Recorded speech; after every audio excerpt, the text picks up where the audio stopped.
સંદેશાત્મક film Bharat મારો દેશ છે તે ગુજરાત સ્ટેટ એવોર્ડ્સ 2021માં તેને મળ્યા છે 6 એવોર્ડ્સ.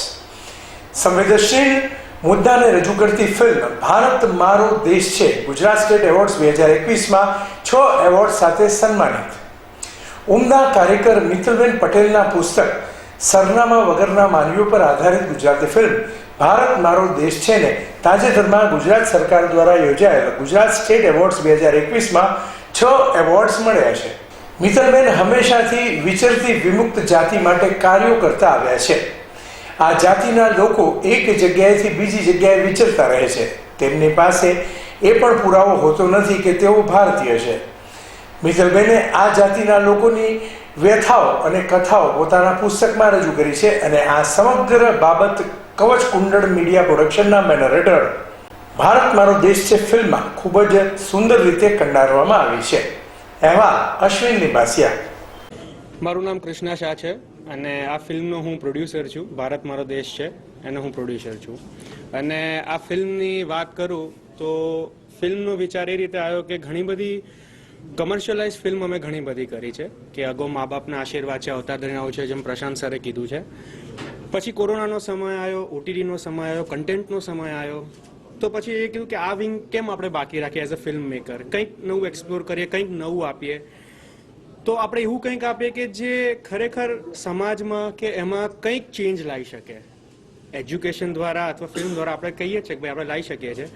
તો એ પ્રયાસમાં આ ફિલ્મ બનાવી અને ફિલ્મ બનાવતા અમે જ્યારે વિચાર કર્યો ત્યારે પપ્પાએ કીધું કે ભાવિનભાઈ મળ્યા, ભાવિનભાઈની સ્ટોરી અમે જોઈ. ભાવિનભાઈની સ્ટોરી પછી અમે ઘણી બધી ડિસ્કશન કર્યા પછી એક નિર્ણય આવ્યો કે ભાઈ ના, હવે આપણે આ ફિલ્મ આ રીતે બનાવી છે.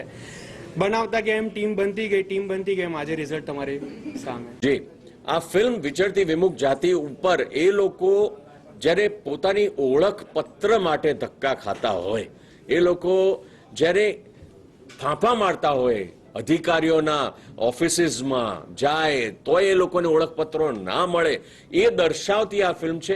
જે આજથી થોડા વર્ષ પહેલાની ઘટના હતી. થોડા વર્ષો પહેલા આવું થતું હતું. અત્યારે પરિસ્થિતિ સારી થઈ છે, પણ પહેલાની જે ઘટના હતી એને દર્શાવતી આ ફિલ્મ છે. અને અમે લોકોએ ખૂબ નિખાલસપણે ક્યાંય પણ કોઈ પણ વાત, ભલે ને હું રહ્યો પિક્ચરની અંદર, તે છતાંય પ્રોડ્યુસરે કે ડિરેક્ટરે કોઈ પણ પલડું છુપાય કે કોઈ પણ પલડું ભારે થાય, કંઈ બતાવવું કંઈ ના બતાવવું એ રીતે નહીં. નિખાલસપણે વિચરતી વિમુક્ત જાતિની જે પરિસ્થિતિ વર્ષો પહેલા હતી એ દર્શાવી છે. જેવી ફિલ્મને જ્યારે ગુજરાત સરકાર જોવે છે અને બે રીતે નવાજે છે. એક તો કે વિમેન એમ્પાવરમેન્ટને જતાવતી આ એક ફિલ્મ છે. એક ખૂબ મોટી ઘટના છે, કારણ કે ગુજરાત સરકારે કીધું હતું કે અમે સ્ત્રી સશક્તિકરણ માટે કામ કરી રહ્યા છે. તો એના સંદર્ભમાં એન્ટરટેનમેન્ટની અંદર પણ જ્યારે કોઈ વિમેન એમ્પાવરમેન્ટની ફિલ્મ બનશે તો એને પણ અમે આ રીતે બિરદાવીશું ને આજે કરીને બતાવ્યું છે. બીજું, જ્યારે સરકાર 6 એવોર્ડ આપતી હોય છે જે ફિલ્મને, ખરેખર સેલિબ્રેશનની વાત છે. ભારત મારો દેશ છે એને best director, best film, best actress, best supporting actress, best costume designer, એ રીતના બધા અવોર્ડ્સ મળ્યા છે. એટલે અમે લોકો સરકારનો ખૂબ ખૂબ આભાર માનીએ છીએ. અમારા ઉત્સાહને, આ ફિલ્મ પ્રત્યેની અમારી જે શ્રદ્ધા હતી, અમારી જે લાગણી હતી, એને ખરેખર સરકારે અને એ જ્યુરી મેમ્બરોએ સમજી અને અમને આજે આ માહોલમાં અમને લાવીને મૂક્યા છે કે આજે અમે એક મીડિયાનો કોન્ફરન્સ રાખી શકીએ છીએ અને હરખમાં ફરીથી ફિલ્મનું સ્ક્રીનિંગ કરવાના છીએ. જે લોકો કોરોના દરમિયાન આ ફિલ્મ રિલીઝ થઈ નહોતા જોઈ શક્યા એ લોકો